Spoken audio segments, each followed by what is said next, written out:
কর্মচারী সেক্টরে যত পেশাজীবী সংগঠন আছে, শ্রমিক সংগঠন আছে, আমরা শ্রমিক সংগঠন থেকে শুরু করে সকল প্রকার পেশাজীবী সংগঠনদেরকে আমাদের এই ক্লান্তি লগ্নে, এই ক্রাইসিস মুহূর্তে, এই কর্মচারীদের ক্রাইসিস মুহূর্তে, শ্রমিক কর্মচারীর ক্রাইসিস মুহূর্তে আমাদের বেতন কাঠামো, আমাদের পদবৈষম্য উদ্ধারের জন্য আমরা আগামী 10 তারিখে আমরা স্ব উদ্যোগে আমরা আমাদের স্ব ব্যানার নিয়ে আমরা উপস্থিত হব জাতীয় প্রেস ক্লাবে। সকলকে এই উদাত্ত আহ্বান জানাচ্ছি। আমরা যত পেশাজীবী সংগঠন আছি, যত প্রকারে আমরা নেতৃত্বে আছি, সকল সংগঠন আমরা সেদিন আমরা 10 তারিখ সকাল 10টায় আমরা উপস্থিত হয়ে মাননীয় প্রধানমন্ত্রীর দৃষ্টি আকর্ষণ করে আমরা এই বিষয়টা নিরসন করতে চাই।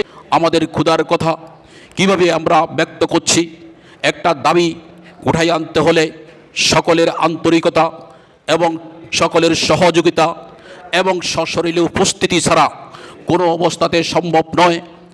আমরা নেতৃবৃন্দ যারা আছি, আমাদের জোটের পক্ষ থেকে, দাবি আদায় ঐক্য পরিষদের পক্ষ থেকে আমরা আপনাদের দাবির আলোকে কর্মসূচি চেয়েছেন, আমরা কর্মসূচি ঘোষণা করেছি।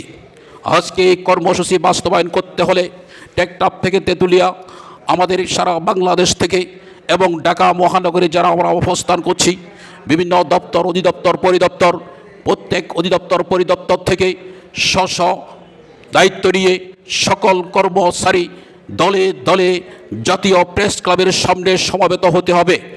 আমরা এই সফল মানববন্ধনের মাধ্যমে প্রাথমিক অবস্থা মাননীয় প্রধানমন্ত্রীকে আমরা সবিনয় জানিয়ে দিতে চাই।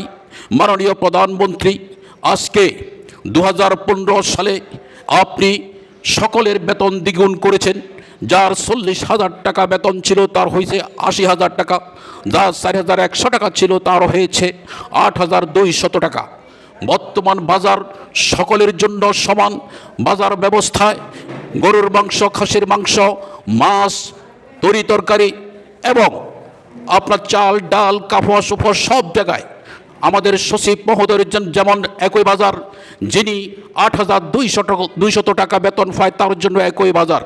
মাননীয় প্রধানমন্ত্রী, আমরা খুশি হয়েছিলাম 2015 সালের ব্যয় কমিশনে আপনি সকলের বেতন দ্বিগুণ করেছেন। এখানে একটা কথা আপনাকে সিদ্ধান্ত নেওয়ার দরকার ছিল যে গ্রেড ভিত্তিক 1 থেকে 9 গ্রেডের একটা পার্সেন্টেজ ধারণ করলে আর 11 থেকে 20 গ্রেডের জন্য আরেকটা পার্সেন্টেজ ধারণ করলে অর্থনৈতিকভাবে বেতনের ক্ষেত্রে আজকে বৈষম্য সৃষ্টি হতো না। আজকে যে আকাশচুম্বী বৈষম্য সৃষ্টি হয়েছে, আমরা আমাদের 2 সন্তান, বৃদ্ধ পিতামাতা, আমরা 6 সদস্য পরিবার নিয়ে আজকে আমাদের বাজার বেতন দিয়ে 10 দিন চলে না। মাননীয় প্রধানমন্ত্রী, আমরা কৃতজ্ঞতা জানাচ্ছি আপনার বেতন দ্বিগুণের সপক্ষে, কিন্তু যে আকাশচুম্বী বৈষম্য হয়ে গেছে এই বিষয়টা আপনার দৃষ্টিতে গবেষণা এবং ভাবার জন্য আমরা সারা বাংলাদেশের 22 লক্ষ কর্মচারীর পক্ষ থেকে সবিনয় আপনাকে অনুরোধ জানাচ্ছি। প্রিয় কর্মচারী ভাই ও বোনেরা, মাননীয় প্রধানমন্ত্রী ইতিমধ্যে এই বিষয় নিয়ে চিন্তাভাবনা শুরু করেছেন। আপনারা যদি 10 তারিখ দলে দলে যদি আমাদের মানববন্ধনে উপস্থিত না হতে পারেন, তাহলে আমাদের সকল প্রক্রিয়া আমরা সফল হতে গিয়ে আমাদেরকে ব্যাগ পেতে হবে।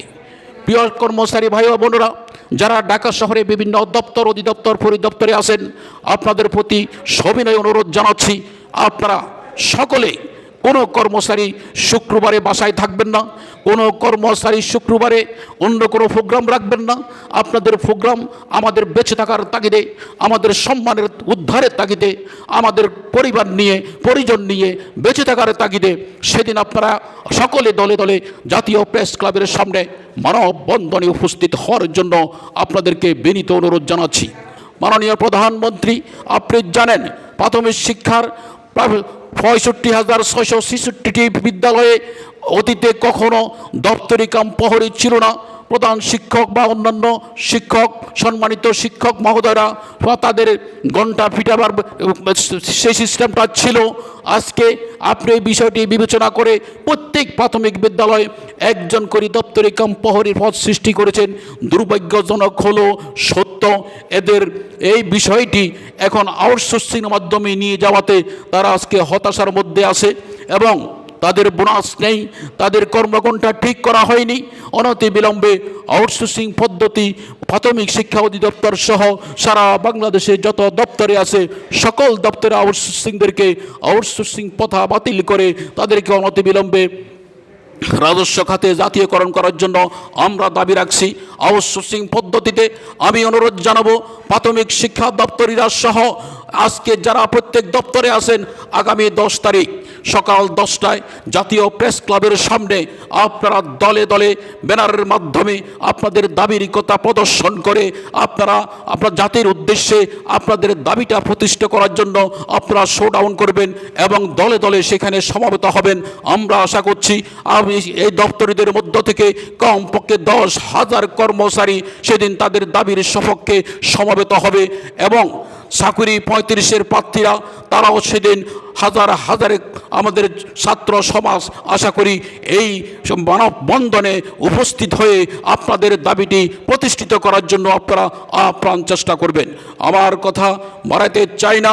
প্রিয় কর্মচারী ভাই ও বোনেরা, যে যেখান থেকে এই ভিডিওটি দেখছেন সবিনয় আপনাদের প্রতি অনুরোধ জানাচ্ছি, আগামী 10 তারিখ আমরা মাননীয় প্রধানমন্ত্রীকে জানাতে চাই, মাননীয় প্রধানমন্ত্রী কর্মচারী সমাজ তাদের আর দিন চলে না, তাদের পরিবার চালাতে পারছে না, তাদের সন্তানের শিক্ষা চালাতে পারছে না, তাদের বৃদ্ধ পিতামাতার ওষুধের খরচ চালাতে পারছে না, 10 দিন বেতন দিয়ে তারা চলছে না। দয়া করে আপনি আমাদের সাথে একটা আলোচনায় বসে আমাদের সাথে আপনার সার্বিক কাঠামো, আপনার অর্থনৈতিক অবস্থা থেকে কিভাবে আমরা বেঁচে থাকতে পারি সেটা আপনি গবেষণা করে আমাদেরকে বেঁচে থাকার একটা রাস্তা বের করে দিবেন, এটা সংস্থাপন করবেন।